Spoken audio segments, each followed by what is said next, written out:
Hello students, अब तक हमने बेवल के में फोर्स एनालिसिस कर लिया है। तो अब किस तरह से हमें स्ट्रेसेस एंड स्ट्रेंथ निकालनी होंगे, वही अब के beam strength and wear strength. तो उनके फॉर्मूले देख लेते हैं, फिर न्यूमेरिकल पर देखेंगे। तो फर्स्ट ऑफ ऑल देखते हैं कि बीम स्ट्रेंथ में क्या फॉर्मूले में क्या चेंज आया है। बीम स्ट्रेंथ के फॉर्मूले में बस एक फैक्टर मल्टीप्लाई हुआ है जिसको हम बिवेल फैक्टर भी बोलते हैं, ये 1-b/a0। अब 1-b/a0 क्या है, किसी देख लेते हैं। बी आपको पता है, बी है face width, and A not आपने देखा होगा टर्मिनोलॉजीज ऑफ बेवल गेयर में। ए नॉट हमने बात की थी कोन डिस्टेंस की, कोन डिस्टेंस। तो ये वही है, ए नॉट इज कोन डिस्टेंस। ठीक है, ए नॉट इज कोन डिस्टेंस ना। तो अब ये this one upon sorry 1-b/a, इसको बेवल फैक्टर भी बोला जाता है, बेवल फैक्टर। अगर कहीं डायरेक्टली ये फैक्टर गिवन है तो अब इसको डायरेक्टली यूज़ कर सकते हैं, इसको बेवल फैक्टर बोला जाता है। ठीक है, तो आप ये देख लो स्पर गियर में जैसे सिंपल से फॉर्मूला होता है, जैसे एम हो गया, बी हो गया, सिग्मा बी वाई, आपका जो फॉर्म फैक्टर है ये सब तो सेम है। इसके बाद बस ये आपका बेवल फैक्टर मल्टीप्लाई हो जाता है and this become the beam strength of bevel gear. ठीक है, this become the beam strength of bevel gear. और अगर जिस तरह से स्पर गियर में हुआ था कि अगर आपको स्ट्रेंथ दे रखी है, अल्टीमेट टेंसाइल स्ट्रेंथ दे रखी है, तो आपका maximum permissible beam strength 1/3 of ultimate tensile strength हो जाएगी। और अगर आपको डायरेक्टली दे रखा है एंड्योरेंस स्ट्रेंथ, तो वो direct equal to the beam strength हो जाएगा। ठीक है, ये चीज़ें हैं, ये चीज़ें हम अभी देख चुके हैं। और देखिए, और अगर आपको पिनियन का डायामीटर पिच कोण डायामीटर दे रखा है, तो उसे डायरेक्टली, और आपको दे रखा है ये पिच एंगल, तो डायरेक्टली आप कोण डिस्टेंस निकाल सकते हैं इस फॉर्मूले से। ये फॉर्मूले आपको डाटा बुक में गिवन है, भी दिखा दूंगा, पहले आप यहाँ देख लीजिए। सेम अब जब इससे पहले हमने देखा था बीम स्ट्रेंथ, सेम आपकी वेयर स्ट्रेंथ है। वेयर स्ट्रेंथ में जो वहाँ फॉर्मूला था BQ/DPK ये था, बट यहाँ पर एक फैक्टर ऑफ डिवाइड कर दिया है कॉस गामा से। गामा यहाँ पे आपका पिच एंगल है। ठीक है, आपको याद होगा पिच एंगल, तो ये वो है पिच एंगल। ठीक, यहाँ पर जो Q है, Q Q यहाँ पर जो रेशियो है, रेशियो ऑफ दी जो हाँ जो क्यू रेशियन फैक्टर है, ये जो रेशन है टीथ्स का, ये वर्चुअल टीथ्स का है। ठीक है, वर्चुअल टीथ्स का है, ये हमको थोड़ा फोकस करना है। ये हम नॉर्मली जो रियल टीथ्स हैं उसको हम लेके चल नहीं सकते, यहाँ पे वर्चुअल टीथ्स होनी चाहिए। यानी अगर गियर का वर्चुअल टीथ है तो गियर का वर्चुअल टीथ, पिनियन का है तो पिनियन का, एंड गियर का तो गियर का। ठीक है, और वर्चुअल नंबर ऑफ टीथ हम निकालना देख चुके हैं जैसे पहले वाले वीडियोज़ में। ये आपका लोड स्ट्रेस फैक्टर है, सब कुछ इसमें सेम है, इसमें कोई डिफरेंस नहीं है। Now come the strengths, sorry हाँ स्ट्रेसेस। तो सेम यहाँ पे भी दो ही मेथड्स हैं आपके, वेलोसिटी मेथड है, बकिंघम मेथड। तो पहले हमें पीटी निकालना होगा, देन उससे पी इफेक्टिव निकालना होगा। पीटी से आपको पी इफेक्टिव निकालना होगा। ठीक, फर्स्ट हमें ये पता होना चाहिए, तो फिर हम ये निकाल ही लेंगे।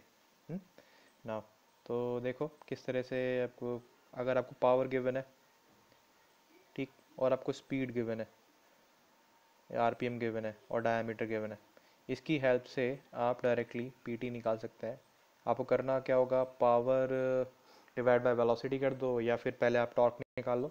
टॉर्क निकालने के बाद उसको डिवाइड कर दो रेडियस से, तो वो आपको वो आ जाएगा।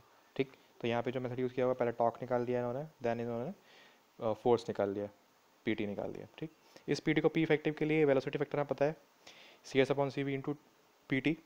बकिंगम का भी सेम चीज़ है, ये आपका PT plus incremental load, dynamic load. ठीक, डायनामिक लोड का सेम फॉर्मूला यहाँ पे गिवन है एज इट इज़, जो आपका उसमें था स्पर गियर में।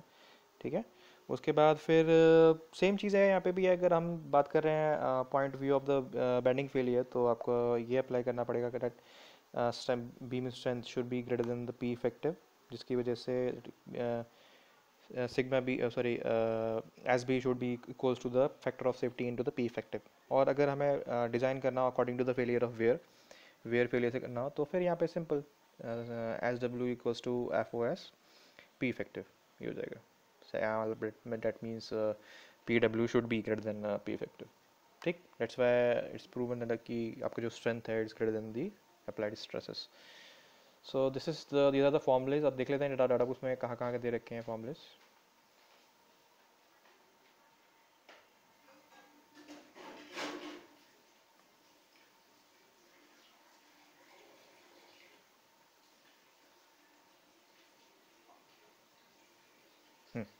तो डाटा बुक में आपका ये सेक्शन दे रखा है बेवल गियर का, ठीक। तो बेवल गियर के सेक्शन में आप जाएंगे तो सबसे पहले आप ये देख लीजिए ऊपर एक मिनट, इसमें देख लीजिए जैसे आपको एक तो आपको ये फॉर्मूला मिल गया, ठीक है। इसमें ये सेम फॉर्मूला है, इसमें आपको करना क्या है, आपको उसमें एल खोल देना है जो इसमें दे रखा है। तो ये क्या होगा, 1 हो जाएगा बी अपॉन एल हो जाएगा। यहाँ पे जो एल है, एल सेम है जो यहाँ पे आपका ए नॉट है, पिच कोण डिस्टेंस, ठीक। सिग्मा ई दे रखा है वो आपका सिग्मा बी हो गया, बी हो गया, वाई हो गया, एम हो गया, ठीक। ये सब याद रख देते, तो आपका ये हो गया, ये आपका हो गया स्ट्रेंथ, बीम स्ट्रेंथ। ये आपका फार्मूला दे रखा है वेयर का, यहाँ पे जो आपको ये दे रखा है डेल्टा दे रखा है, डेट इज पिच एंगल, ठीक। और जो क्यू है मैंने आपको बताया था वर्चुअल नंबर ऑफ टीथ्स के लिए है, यहाँ पे आपको जेड ई दे रखा है, यानी या तो यहाँ पे ई जो है वर्चुअल नंबर ऑफ, जेड ई जो है वर्चुअल नंबर ऑफ टीथ्स है, 2 means gear and Z E 1 is pinion, ठीक। और यहाँ पे हाँ सब चीज़ यही है, बाकी आई थिंक सब कुछ यहाँ पे जो डायनामिक लोड दे रखे हैं वो एज इट इज सेम है। वेलोसिटी फैक्टर के लिए सी वी के फॉर्मूलेज गिवन है, वहाँ से वेलोसिटी फैक्टर निकाल सकते हैं। सी एस के लिए सब कुछ सेम अप्लाई होगा। एक चीज़ और यहाँ पे है कि अगर आपको बी, दैट मीन्स अगर फेस विड्थ नहीं गिवन हो तो फेस विड्थ आपको in terms of pitch length, sorry cone distance के टर्म्स में लेनी पड़ेगी, या फिर यहाँ पे आप ले सकते हो इन टर्म्स ऑफ मॉड्यूल भी, जो कि दे रखा है in range of like 6 6 module to 10 module, इसके बीच में इसके बीच में आप कुछ भी ले सकते हैं, ठीक है। Okay, that's it, thank you.